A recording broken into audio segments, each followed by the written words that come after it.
Kelintą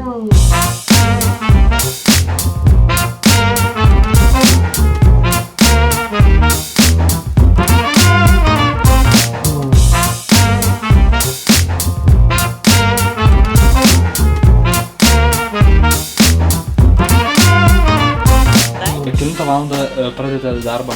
Nu, kokią 3 turbūt. Apie 2 ryto, tai jau jautiesi, kad darbė, bet... Kartais ten pabundu, kartais ten dirbu. Nu arbatos. Rytas prasideda. Neblogai su kava. Ir visi eina dirbti. Kada žadate baigti kalėdas? Kalėdų palaikysim dar. Kaip bendraujate su kolegomis? Eilais, čiatu. Ką turiu Skype mintimis dar. Mes kalbėm apie didesnės, aukštesnės materijas. Dažnai tenka pietauti prie kompiuterio. Ne kartą.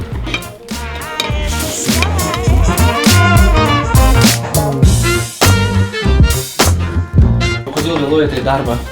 Aš nevėluoju, ateinu visados laiku. Meluoja. Tiesiog mano darbuotojai per anksti ateina. Čia nėra tokio dalyko, kad ateini ir prasėdi visą dieną. Direktorius mums geras. Yra darbas, kuris turi būti padarytas, yra rezultatas, kurio mums reikia. Iš ko gatvėje galima atskirti programuotoją?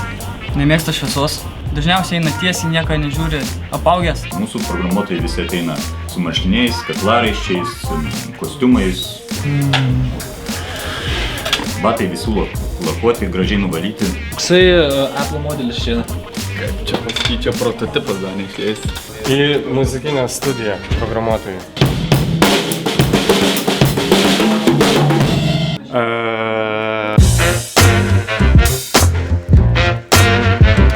Ar atsimenate žmonos vardą? Optimizacija ir globalizacija. Kodėl nagai nekarpyti? Kaip karpyti. O tai kodėl klaviatūra subraižyta? Nežinau. Dažnai yra tekę nubusti darbo vietoje? Būna dažnai, kokį 10 kartų. Koks programuotojų žodžių limitas per dieną? Turbūt nedidelis. Nu, 50. Būna ir aktyvesnių, 70. How much do I love